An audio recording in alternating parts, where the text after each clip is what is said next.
Lumix just sent me the Lumix G9 Mark II, the first Micro Four Third cameras from Lumix with phase detect autofocus. Now that the pre-order is done and you can officially go buy this camera yourself, I want to tell you some of my thoughts, what I love about this camera, a couple cons and gripes, and everything in between. So let's start off with autofocus.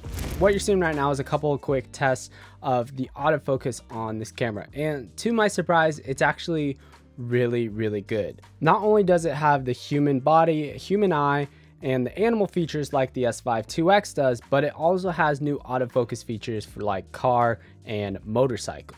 Now this adds a huge benefit, especially in the photography world, with this camera being able to grab autofocus stills using the motorcycle or car feature. Talking about the physical camera body itself, this is basically the exact same body layout as the S5 II and IIX. So if you bought an S5 II cage, that would work on this G9 Mark II. Now everything is basically the exact same, besides obviously the Micro Four Thirds sensor and the two front FN function buttons. Besides that, everything else is the same. The only other thing that is missing on this that the S5 II and IIX have is the fans that are on top of the viewfinder right here. But that reason the fans aren't there is actually because of stabilization, which we'll touch on in a little bit. One of the great parts of having actually the same body is if you wanted to buy the battery grip for the G9 Mark II, it should theoretically also work for the S5 II and IIX. Besides that, it has almost all the same functionality like dual SD card slots, full HDMI, USB-C, headphone jack, and a mic jack. It is the standard flippy screen that just flips out, unlike the GH6 where it can also flip up as well. With the menu system, they're very similar between all of the cameras.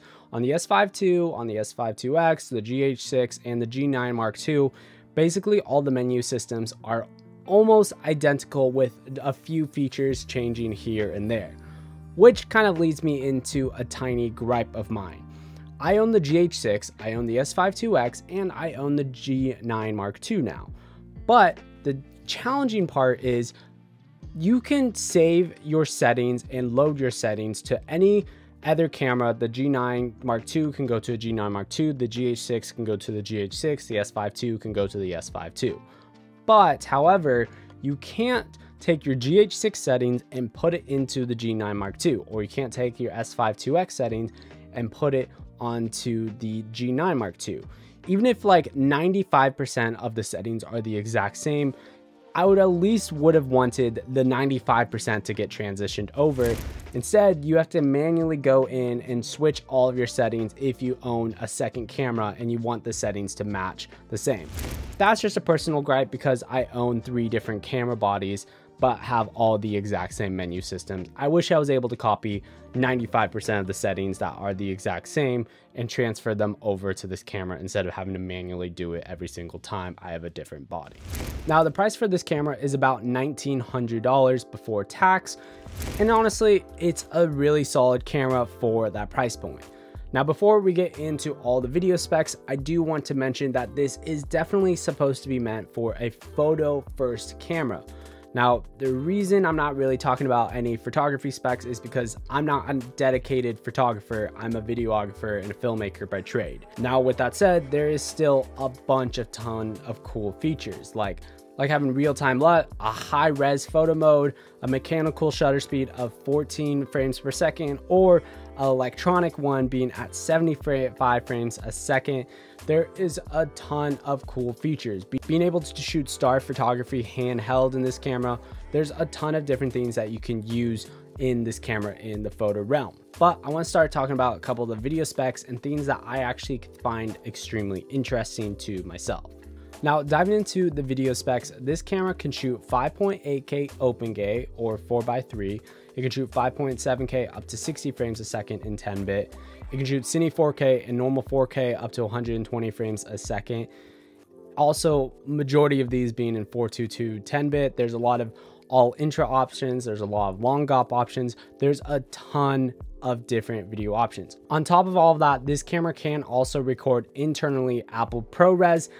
Now, I do say internally very lightly because you still have to record to an external SSD to this, but if you use something like the Condor Blue SSD top handle, you can put that onto a camera cage and use that. As I'm recording this video, there is no options or firmware update that lets you record via HDMI externally to the Blackmagic Video Assist monitor or the Atomos monitor. Now, I think that Lumix might be doing this just to kind of make a reason to buy the GH6 or buy that H series line in filmmaking cameras, but that's besides the point. As of right now, you cannot record externally raw from this camera at the given moment. Now, there's a ton of other filmmaking modes. There's even the slow and Q filmmaking modes, which I'm really glad they brought the S and Q filmmaking modes instead of using variable frame rates in this camera. I wouldn't honestly recommend using variable frame rates or the S and Q options, mostly because it just pre-breaks your slow motion and you lose on the ability to record sound. Now, to put the icing on top of the cake, they basically just put the GH6 with phase detect autofocus in this camera, and it has all unlimited recording options, especially even with the using dual SD card slots. You can essentially have this be open, record into one SD card. Once that fills up, it switches to the second one, put a new SD card in, and it can be truly unlimited recording. Here is where the con sort of comes in with this camera, is there is no internal fan to cool down the camera. With that said though, I've seen lots of people testing this out, and a lot of people have been getting long recording times where the battery will end up dying first before the camera overheats. There's only one situation I saw where a camera overheated on the G9 Mark II shooting 4K 120 frames a second in 10-bit for about 30 minutes in 80-degree weather. I don't think you really need to be necessarily worried to be overheating this camera unless you're absolutely in the dead of sun shooting 4K 60 and 4K 120 frames a second for the entire day. Also, if you've been enjoying the content so far in this review video, you definitely should consider subscribing. I don't really ask it that much, but it would be really cool and mean a lot to me. Anyways, I'll let you get back to the review. Now, talking about color, is this camera actually does shoot true V-Log. It has 13 stops of dynamic range, and that's kind of expected for a camera in this price range, not having V-Log L. I'm finally glad that Lumix stopped making people have to pay an extra $200 to get V-Log L like the old G9. Now, one quick thing I did want to mention with using the colors in this camera is this camera actually does come with a lot of great color profiles, like natural, flat, Cinelike D, like Reg 709, and many more. But one cool feature is called real-time LUT. Now, for photography specifically, the way I would recommend using real-time LUT is not with video but photos. What I would do is set up a custom profile using a natural color profile with these settings.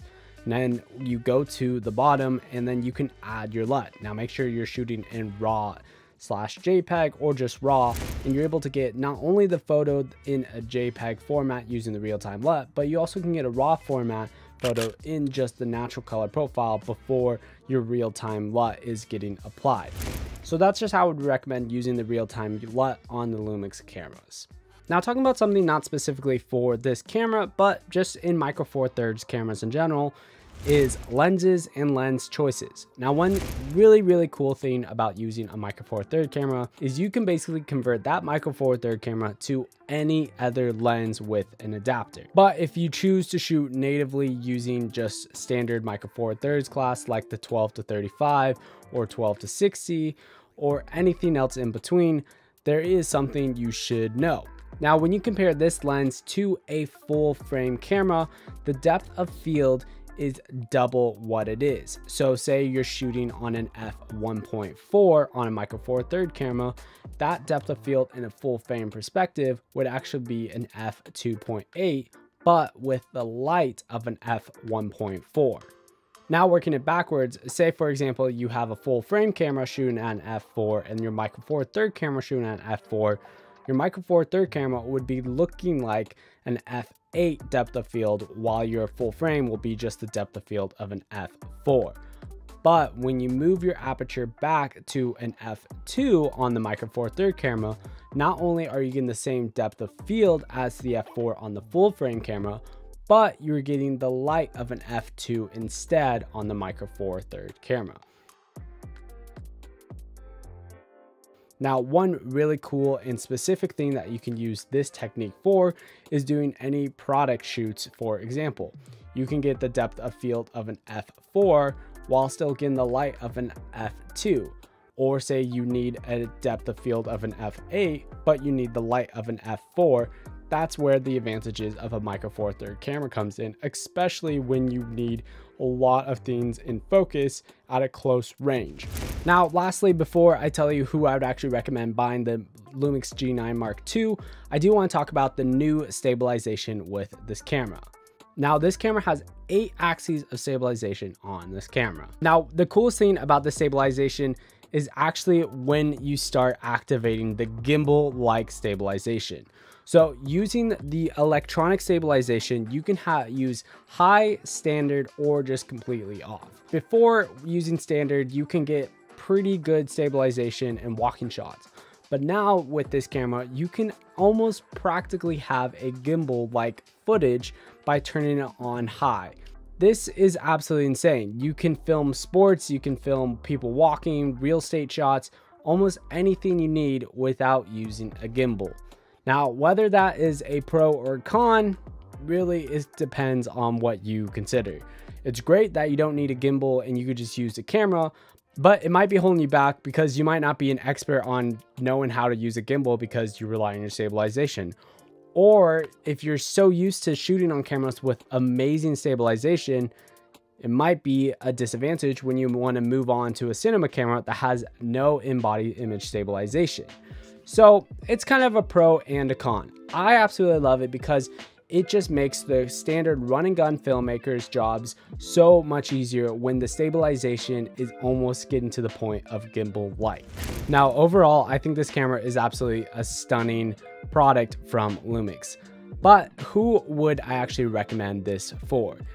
Since you're getting in that $2,000 category, and I'll have an entire another video explaining this in another video, when you get into that $2,000 camera category, you have to really consider, is this $2,000 camera better than the Lumix S5 2X full frame $2,000 camera? And that really depends. If you are a filmmaker or you are looking for a camera that you want to invest into full frame glass, I would almost recommend getting the Lumix S5 2X. But if you're specifically looking for tiny lenses and you want to be doing a lot of travel filmmaking or photography, then I would recommend getting the G9 Mark II. Or maybe you just invested in a ton of Micro Four Third glass. This camera is obviously going to be a no-brainer, being the first Lumix Micro Four Third camera with phase detect autofocus. With all that said, you might be on the fence about considering to buy the S5 2X instead. I just did a 5-month review on that camera right here, and YouTube recommends you might like this video right here. Till next week, guys, peace.